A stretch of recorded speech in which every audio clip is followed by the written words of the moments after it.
ಇಲ್ಲಿಯವರೆಗೆ ನನ್ನನ್ನು ಕ್ಷಮಿಸಿಬಿಡು ವಿರಾಟ್. ನೀನು ತಂದೆಯಾಗುವನಿದ್ದೀಯ. ಈ ವಿಷಯವನ್ನು ಮುಚ್ಚಿಟ್ಟು ನಾನು ಹೋಗುತ್ತಿದ್ದೇನೆ, ಏಕೆಂದರೆ ನನಗೆ ಬೇರೆ ದಾರಿಯೇ ಇರಲಿಲ್ಲ. ಆದರೆ ನನ್ನನ್ನು ಎಂದಿಗೂ ದ್ವೇಷಿಸಬೇಡ. ನಮ್ಮ ಪ್ರೀತಿಗೆ ಸಾಕ್ಷಿ ನೀಡು, ನನ್ನ ನಂಬಿಕೆಗೆ. ಮತ್ತು ಅವಳು ಇಲ್ಲಿಂದ ಹೋಗುವ ಸಮಯವೂ ಬರುತ್ತದೆ. ಮನಸಾರೆ ಅವಳು ವಿರಾಟ್ನನ್ನು ನೋಡುತ್ತಾಳೆ ಮತ್ತು ನಂತರ ಅಲ್ಲಿಂದ ಹೊರಡುತ್ತಾಳೆ ಮತ್ತು ಮನೆಯಿಂದ ಹೊರಗೆ ಹೋಗುತ್ತಾಳೆ. ತನ್ನ ಕೋಣೆಯ ಕಿಟಕಿಯಲ್ಲಿ ನಿಂತಿದ್ದ ಭೂಪೇಂದ್ರರವರು ಅವಳನ್ನೇ ನೋಡುತ್ತಿದ್ದರು. ಕಾವ್ಯ ಅಲ್ಲಿಂದ ಹೊರಟ ತಕ್ಷಣ ಅವರು ಯಾರಿಗೋ ಫೋನ್ ಮಾಡುತ್ತಾರೆ. ಹೌದು, ಅವಳು ಮನೆಯಿಂದ ಹೊರಟಿದ್ದಾಳೆ. ಅವಳನ್ನು ಮುಗಿಸಿಬಿಡಿ, ಅವಳ ಹೆಣ ಕೂಡ ಸಿಗಬಾರದು ಎಂದು ಹೇಳುತ್ತಾರೆ. ಮುಂದುವರಿದ ಭಾಗ. ಆಗುತ್ತದೆ ಸಾಹೇಬರೇ ಎಂದು ಎದುರಿನಿಂದ ಧ್ವನಿ ಬರುತ್ತದೆ. ಭೂಪೇಂದ್ರರವರು ಅಲ್ಲೇ ನಿಂತು ಕಾವ್ಯಳನ್ನು ನೋಡುತ್ತಿರುತ್ತಾರೆ.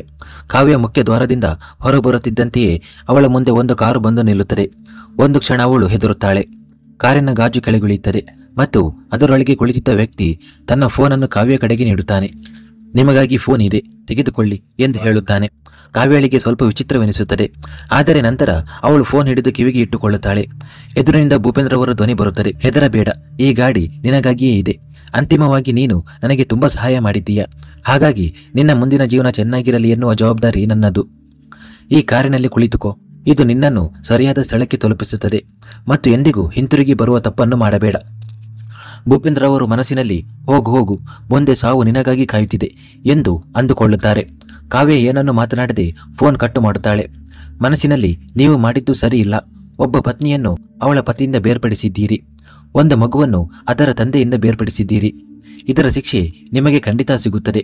ನಾನು ಖಂಡಿತ ಹಿಂತಿರುಗುತ್ತೇನೆ ಮತ್ತು ನನ್ನ ವಿರಾಟ್ ನನ್ನನ್ನು ಕರೆದುಕೊಂಡು ಬರುತ್ತಾನೆ. ಇದು ನನ್ನ ನಂಬಿಕೆ. ನಿಮ್ಮ ಈ ಸುಳ್ಳು ಗರ್ವ, ಸುಳ್ಳು ಮುರಿದು ಪುಡಿ ಪುಡಿಯಾಗುತ್ತದೆ. ಪ್ರತಿ ಸಂತೋಷಕ್ಕೂ ನೀವು ಹಂಬಲಿಸುತ್ತೀರಿ. ಇದು ಒಬ್ಬ ಪತ್ನಿಯ ಶಾಪ, ಒಬ್ಬ ತಾಯಿಯ ಶಾಪ ಎಂದು ಬಹಳ ಕೋಪದಿಂದ ಅವಳು ಯೋಚಿಸುತ್ತಿದ್ದಳು. ನಂತರ ಅವಳು ಭೂಪೇಂದ್ರರವರು ಅವಳ ಸಾವಿನ ಬಲೆಯನ್ನು ಹಾಸಿದ್ದಾರೆಂದು ಅರಿಯದೆ ಕಾರಿನಲ್ಲಿ ಕುಳಿತುಕೊಳ್ಳುತ್ತಾಳೆ. ಚಾಲಕ ಗಾಡಿ ಸ್ಟಾರ್ಟ್ ಮಾಡಿ ಮುಂದೆ ಚಲಾಯಿಸುತ್ತಾನೆ. ಗಾಡಿ ಸ್ಟಾರ್ಟ್ ಆಗುತ್ತಿದ್ದಂತೆಯೇ ಕಾವ್ಯಳ ಹೃದಯ ಬಡಿತ ಜೋರಾಗುತ್ತದೆ.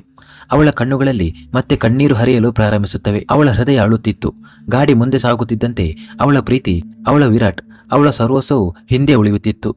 ಗಾಡಿ ವೇಗ ಪಡೆದುಕೊಳ್ಳುತ್ತದೆ ಮತ್ತು ಕಾವ್ಯಳನ್ನು ಸೂರ್ಯವಂಶಿ ಮನೆಯಿಂದ ಬಹಳ ದೂರಕ್ಕೆ ಕರೆದೊಯ್ಯುತ್ತದೆ. ಎಲ್ಲದರಿಂದಲೂ ಅರಿವಿಲ್ಲದ ವಿರಾಟ್ ಬಹುತೇಕ ಪ್ರಜ್ಞಾಹೀನ ಸ್ಥಿತಿಯಲ್ಲಿ ಮಲಗಿದ್ದನು. ಭೂಪೇಂದ್ರರವರು ಮತ್ತೊಮ್ಮೆ ತನ್ನ ಕೆಟ್ಟ ಉದ್ದೇಶಗಳಲ್ಲಿ ಯಶಸ್ವಿಯಾಗಿದ್ದಾರೆಂದು ಅವನಿಗೆ ತಿಳಿದಿರಲಿಲ್ಲ. ವರ್ಷಗಳಂತೆ ಕಾವ್ಯಳನ್ನು ಅವನಿಂದ ದೂರ ಮಾಡಿದ್ದರು. ವಿರಾಟ್ಗೆ ತಿಳಿದಾಗ ಅವನು ಏನು ಮಾಡುತ್ತಾನೆ? ಮತ್ತೆ ಮುರಿದು ಹೋಗುತ್ತಾನೆಯೇ? ಅವನನ್ನು ನೋಡಿಕೊಳ್ಳುವವಳು ಅವನಿಂದ ದೂರ ಹೋಗಿದ್ದಾಳೆ.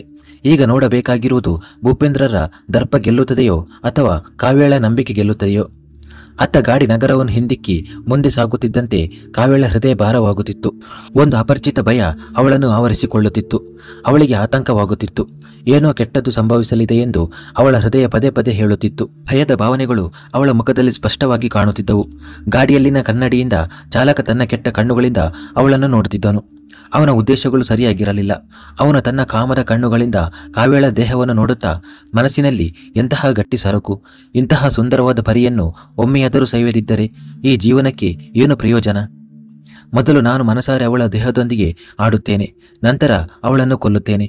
ಅವನು ತನ್ನ ತುಟಿಗಳ ಮೇಲೆ ನಾಲಿಗೆ ಆಡಿಸುತ್ತಾ ಮನಸ್ಸಿನಲ್ಲಿ ಯೋಚಿಸುತ್ತಾನೆ. ಕಾವ್ಯಳಿಗೆ ಅವನ ಉದ್ದೇಶಗಳು ಸರಿಯಾಗಿಲ್ಲವೆಂದು ಅನಿಸುತ್ತಿತ್ತು. ಮರುಕ್ಷಣವೇ ಅವಳ ಹೃದಯದಿಂದ ಧ್ವನಿ ಬರುತ್ತದೆ. ಇದು ಏನು ಮಾಡುತ್ತಿದ್ದೀಯಾ ಕಾವ್ಯ? ಆ ಮನುಷ್ಯನನ್ನು ನಂಬುತ್ತಿದ್ದೀಯಾ? ಯಾರು ನಿನ್ನ ಸರ್ವಸ್ವವನ್ನು ಕಸಿದುಕೊಂಡನೋ ಮತ್ತು ಅವನ ಮಾತಿಗೆ ನೀನು ಅವನ ಗಾಡಿಯಲ್ಲೂ ಕುಳಿತೆಯಲ್ಲ? ಇಲ್ಲ, ನನಗೆ ಏನೋ ಸರಿ ಇಲ್ಲವೆಂದು ಅನಿಸುತ್ತಿದೆ. ನಾನು ಈ ಗಾಡಿಯಿಂದ ಇಳಿಯಬೇಕು. ಅವಳು ಇನ್ನೂ ಯೋಚಿಸುತ್ತಿರುವಾಗಲೇ ಗಾಡಿ ನಿಲ್ಲುತ್ತದೆ. ಕಾವ್ಯ ಇನ್ನಷ್ಟು ಗಾಬರಿಯಾಗುತ್ತಾಳೆ. ನೀವು ಈ ಗಾಡಿಯನ್ನು ಏಕೆ ನಿಲ್ಲಿಸಿದ್ದೀರಿ? ಅವಳು ತನ್ನ ಗಾಬರಿಯನ್ನು ನಿಯಂತ್ರಿಸಿಕೊಳ್ಳುತ್ತಾ ಮಾತನಾಡುತ್ತಾಳೆ. ಇದರಿಂದ ತಾನು ಅವನಿಗೆ ಹೆದರುತ್ತಿಲ್ಲ ಎಂದು ಆ ಚಾಲಕನಿಗೆ ಅನ್ನಿಸಬಾರದು ಎಂದು. ಮೇಡಮ್, ಸ್ವಲ್ಪ ಕೆಲಸವಿದೆ, ಹೀಗೆ ಹೋಗಿ ಹೀಗೆ ಬರುತ್ತೇನೆ ಎಂದು ಹೇಳಿ ಅವನು ಗಾಡಿಯಿಂದ ಇಳಿದು ಎದುರಿನ ಮದ್ಯದ ಅಂಗಡಿಗೆ ಹೋಗುತ್ತಾನೆ. ಕಾವ್ಯ ಅವನನ್ನೇ ನೋಡುತ್ತಿದ್ದಳು. ಆ ಚಾಲಕ ಒಳಗೆ ಹೋದ ತಕ್ಷಣವೇ ಕಾವ್ಯ ಗಾಡಿಯಿಂದ ಹೊರಗೆ ಬರುತ್ತಾಳೆ ಮತ್ತು ಅಲ್ಲಿಂದ ಓಡಿ ಹೋಗಲು ಯೋಚಿಸುತ್ತಾಳೆ. ಆದರೆ ಎಲ್ಲಿಗೆ ಹೋಗಲಿ? ಸುತ್ತಲೂ ದಟ್ಟವಾದ ಕತ್ತಲು. ಮೇಲಾಗಿ ಅವಳು ತುಂಬ ಹೆದರಿದ್ದರಿಂದ ಭಯದಿಂದ ಅವಳ ಮೆದುಳು ಸಹ ಕೆಲಸ ಮಾಡುತ್ತಿರಲಿಲ್ಲ. ಜೀವನದಲ್ಲಿ ಅವಳು ಎಂದಿಗೂ ಇಂತಹ ಕಷ್ಟಗಳನ್ನು ಎದುರಿಸಿರಲಿಲ್ಲ ಮತ್ತು ಇಂದು ಇದ್ದಕ್ಕಿದ್ದಂತೆ ಅವಳ ಮೇಲೆ ಕಷ್ಟಗಳ ಪರ್ವತವೇ ಮುರಿದು ಬಿದ್ದಿತ್ತು. ಅವಳಿಗೆ ಎಲ್ಲಿಗೆ ಹೋಗಬೇಕು, ಏನು ಮಾಡಬೇಕು ಎಂದು ತಿಳಿಯುತ್ತಿರಲಿಲ್ಲ. ಸುತ್ತಲೂ ಕಣ್ಣು ಹಾಯಿಸಿದರೆ ಎಲ್ಲೆಲ್ಲೂ ಹಸಿದ ತೋಳಗಳು ಕಾಣುತ್ತಿದ್ದವು. ಅವಳನ್ನು ಕಚ್ಚಲು ಸಿದ್ಧವಾಗಿದ್ದವು. ಅಷ್ಟರಲ್ಲಿ ಅವಳ ಕಣ್ಣು ಗಾಡಿಯ ಕಡೆಗೆ ಬರುತ್ತಿದ್ದ ಆ ಚಾಲಕನ ಮೇಲೆ ಬೀಳುತ್ತದೆ. ಅವನ ಕೈಯಲ್ಲಿ ಮದ್ಯದ ಬಾಟಲಿ ಇತ್ತು. ಮೊದಲು ನಿನ್ನನ್ನು ಕುಡಿಯುತ್ತೇನೆ ಮತ್ತು ನಂತರ ಆ ಸುಂದರವಾದ ಪರಿಯನ್ನು ಎಂದು ಹೇಳುತ್ತಾ ಅವನ ಬಾಟಲಿಯ ಮುಚ್ಚಳ ತೆರೆದು ಕಟಕಟನೆ ಕುಡಿಯಲು ಪ್ರಾರಂಭಿಸುತ್ತಾನೆ ಮತ್ತು ಬಹುತೇಕ ಪೂರ್ತಿ ಬಾಟಲಿಯನ್ನು ಖಾಲಿ ಮಾಡುತ್ತಾನೆ. ಇದನ್ನು ನೋಡಿದ ಕಾವ್ಯಳ ಸ್ಥಿತಿ ಇನ್ನಷ್ಟು ಹದಗೆಡುತ್ತದೆ. ಅವಳ ಕೈ ತಾನಾಗಿಯೇ ಹೊಟ್ಟೆಯ ಮೇಲೆ ಹೋಗುತ್ತದೆ. ಮನಸ್ಸಿನಲ್ಲಿ, ನಾನು ನಿನಗೆ ಏನೂ ಆಗಲು ಬಿಡುವುದಿಲ್ಲ, ಅಮ್ಮ ನಿನಗೆ ಏನೂ ಆಗಲು ಬಿಡುವುದಿಲ್ಲ. ಹೀಗೆ ಯೋಚಿಸುತ್ತಿದ್ದಂತೆಯೇ ಅವಳಿಗೆ ಎಲ್ಲಿಂದಲೋ ಧೈರ್ಯ ಬರುತ್ತದೆ. ಅಷ್ಟರಲ್ಲಿ ಆ ಚಾಲಕ ಅವಳ ಬಳಿ ಬರುತ್ತಾನೆ. ಮೇಡಮ್, ನೀವು ಹೊರಗೆ ಏನು ಮಾಡುತ್ತಿದ್ದೀರಿ, ಬನ್ನಿ ಒಳಗೆ ಎಂದು ಹೇಳುತ್ತಾ ಅವನು ಅವಳ ಕೈ ಹಿಡಿದು ಒತ್ತಲು ಪ್ರಾರಂಭಿಸುತ್ತಾನೆ. ಕಾವ್ಯ ತಕ್ಷಣ ತನ್ನ ಕೈಯನ್ನು ಬಿಡಿಸಿಕೊಂಡು ಜೋರಾಗಿ ಅವನ ಕೆನ್ನೆಗೆ ಕಪಾಳ ಮೋಕ್ಷ ಮಾಡುತ್ತಾಳೆ ಮತ್ತು ಅದೇ ರಭಸಕ್ಕೆ ಅವನನ್ನು ತಳ್ಳುತ್ತಾಳೆ ಮತ್ತು ಅವಳ ಮನಸ್ಸು ಎಲ್ಲಿಗೆ ಹೇಳುತ್ತದೆಯೋ ಅಲ್ಲಿಗೆ ಓಡಲು ಪ್ರಾರಂಭಿಸುತ್ತಾಳೆ. ಈ ಹಠಾತ್ ಘಟನೆಗೆ ಆ ಚಾಲಕ ಸಿದ್ಧನಿರಲಿಲ್ಲ. ಅವನು ನೆಲಕ್ಕೆ ಬೀಳುತ್ತಾನೆ. ಅಷ್ಟರಲ್ಲಿ ಕಾವ್ಯ ಅಲ್ಲಿಂದ ಓಡಿ ಹೋಗುತ್ತಾಳೆ. ಅವನು ಸಹ ಬೇಗನೆ ಅವಳ ಹಿಂದೆ ಓಡಲು ಪ್ರಾರಂಭಿಸುತ್ತಾನೆ. ಆದರೂ ಅವನಿಗೆ ಮದ್ಯದ ಅಮಲು ಏರತೊಡಗಿತ್ತು. ಹಾಗಾಗಿ ಅವನಿಗೆ ಓಡುವುದು ತುಂಬ ಕಷ್ಟವಾಗುತ್ತಿತ್ತು. ಆದರೂ ಅವನು ಸೋಲೊಪ್ಪಿಕೊಳ್ಳುತ್ತಿರಲಿಲ್ಲ. ಕಾವ್ಯ ಕೂಡ ತನ್ನ ಪೂರ್ತಿ ಶಕ್ತಿ ಹಾಕಿ ಓಡುತ್ತಿದ್ದಳು. ಪದೇ ಪದೇ ಹಿಂತಿರುಗಿ ನೋಡುತ್ತಿದ್ದಳು. ವೇಗವಾಗಿ ಉಸಿರಾಡುತ್ತಿದ್ದಳು. ಕಣ್ಣುಗಳಿಂದ ಇನ್ನೂ ಕಣ್ಣೀರು ಹರಿಯುತ್ತಿತ್ತು. ಆ ಮನುಷ್ಯ ಇನ್ನು ಅವಳ ಹಿಂದೆಯೇ ಇದ್ದನು. ನಿರ್ಜನವಾದ ರಸ್ತೆ, ನಿರ್ಜನವಾದ ದಾರಿ ಮತ್ತು ಕೇವಲ ಚಂದ್ರನ ಬೆಳಕು. ಅದರಲ್ಲಿ ಕಾವ್ಯ ತನ್ನ ಜೀವ ಉಳಿಸಿಕೊಳ್ಳಲು ಓಡುತ್ತಿದ್ದಳು. ಅದೇ ದಾರಿಯಲ್ಲಿ ಮುಂದೆ ಒಂದು ಗಾಡಿ ಹೋಗುತ್ತಿತ್ತು. ಅದರೊಳಗೆ ಪ್ರಶಾಂತ್ ಕುಳಿತಿದ್ದನು. ಅವನ ಹೆಸರು ಖಂಡಿತವಾಗಿಯೂ ಪ್ರಶಾಂತ್ ಆಗಿತ್ತು. ಆದರೆ ಅವನು ತನ್ನ ಹೆಸರಿನಂತೆ ಶಾಂತನಾಗಿರಲಿಲ್ಲ. ಆ ಹುಡುಗನಿಗೆ ವಿಭಿನ್ನ ಮನೋಭಾವವಿತ್ತು. ನಗುವುದು, ಮಾತನಾಡುವುದು ಅಥವಾ ಅನಗತ್ಯವಾಗಿ ಮಾತನಾಡುವುದು ಇಷ್ಟವಿರಲಿಲ್ಲ. ತನ್ನ ಕೆಲಸದಷ್ಟಕ್ಕೆ ಮಾತ್ರ ಗಮನ ಕೊಡುತ್ತಿದ್ದನು. ಅಸಭ್ಯ ಮತ್ತು ಹಠಮಾರಿ. ಈ ಸಮಯದಲ್ಲಿ ಅವನು ತನ್ನ ಗಾಡಿಯನ್ನು ಓಡಿಸುತ್ತಿದ್ದನು ಮತ್ತು ಅವನ ಪಕ್ಕದಲ್ಲಿ ಕುಳಿತಿದ್ದ ಹುಡುಗಿ ಅವನು ಮಾತನಾಡುವುದಕ್ಕಾಗಿ ಕಾಯುತ್ತಿದ್ದಳು. ಆದರೆ ಪ್ರಶಾಂತ್ ತನ್ನ ಬಾಯಿ ತೆರೆಯುತ್ತಿರಲಿಲ್ಲ. ಕೊನೆಗೂ ಆ ಹುಡುಗಿ, ಅವಳ ಹೆಸರು ಸೋನಾ ಆಗಿತ್ತು, ಅವಳೇ ಮಾತನಾಡುತ್ತಾಳೆ. ಏನಾಗಿದೆ ಪ್ರಶಾಂತ್, ನೀವೇಕೆ ಏನು ಮಾತನಾಡುತ್ತಿಲ್ಲ? ನಿಮಗೆ ಸಂತೋಷವಿಲ್ಲವೇ ಎಂದು ಹೇಳುತ್ತಾಳೆ. ಸಂತೋಷವಾಗಿರಲು ನಿನ್ನ ಬಳಿ ಯಾವುದೇ ಕಾರಣವಿದೆಯೇ? ಪ್ರಶಾಂತ್ ಬಹಳ ಒರಟಾಗಿ ಮಾತನಾಡುತ್ತಾನೆ. ಸೋನಾ, ಹೌದು, ಅಂದರೆ ನಮ್ಮ ಮದುವೆ ಆಗಲಿದೆ. ನಾನು ಸಂತೋಷವಾಗಿದ್ದೇನೆ. ಆದರೆ ನೀವು ಎಂದಿಗೂ ಏನೂ ಮಾತನಾಡುವುದಿಲ್ಲ. ಅಂದರೆ ಇದು ನಮ್ಮ 3ನೇ ಭೇಟಿ.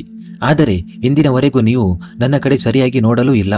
ಅಂದರೆ ಈ ಮದುವೆಯಿಂದ ನೀವು, ಹೀಗೆ ಹೇಳುತ್ತಾ ಅವಳು ಅವನ ಕೈ ಮೇಲೆ ತನ್ನ ಕೈ ಇಡುತ್ತಾಳೆ. ನಿನ್ನ ಕೈ ತೆಗೆ. ಯಾರಾದರೂ ನನ್ನನ್ನು ಸ್ಪರ್ಶಿಸುವುದು ನನಗೆ ಇಷ್ಟವಿಲ್ಲ. ಮತ್ತು ಮದುವೆ ವಿಷಯಕ್ಕೆ ಬಂದರೆ, ನಿನ್ನನ್ನು ಮದುವೆಯಾಗುವುದರಿಂದ ನನ್ನ ವ್ಯವಹಾರಕ್ಕೆ ಸಾಕಷ್ಟು ಲಾಭ ಹೋಗುತ್ತದೆ. ನನಗೆ ಪ್ರತಿಯೊಂದು ವಿಷಯವೂ ಕೇವಲ ಒಂದು ವ್ಯವಹಾರ, ಒಂದು ಒಪ್ಪಂದ, ಅದಕ್ಕಿಂತ ಹೆಚ್ಚೇನೂ ಇಲ್ಲ. ಈ ಮದುವೆಯು ಒಂದು ಒಪ್ಪಂದ ಅಷ್ಟೇ. ಅವನು ಸೋನ ಕಡೆ ನೋಡದೆ ಮಾತನಾಡುತ್ತಾನೆ. Stop the car, I said stop the car ಎಂದು ಸೋನಾ ಕೋಪದಿಂದ ಹೇಳುತ್ತಾಳೆ.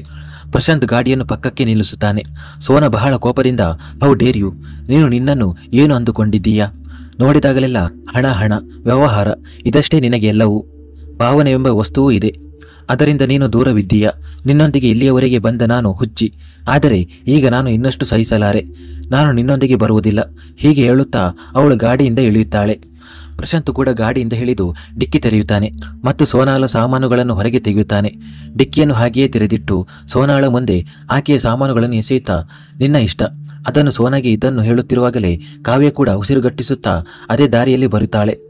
ಅವಳ ಕಾಲಿನ ಚಪ್ಪಲಿ ಮುರಿದಿತ್ತು. ಅಷ್ಟೇ ಅಲ್ಲ, ಅವಳ ಕಾಲುಗಳಿಂದ ರಕ್ತ ಕೂಡ ಬರುತ್ತಿತ್ತು. ಆ ಮನುಷ್ಯ ಇನ್ನೂ ಅವಳನ್ನು ಹಿಂಬಾಲಿಸುತ್ತಿದ್ದನು. ಕಾವ್ಯ ಸಂಪೂರ್ಣವಾಗಿ ಸುಸ್ತಾಗಿದ್ದಳು.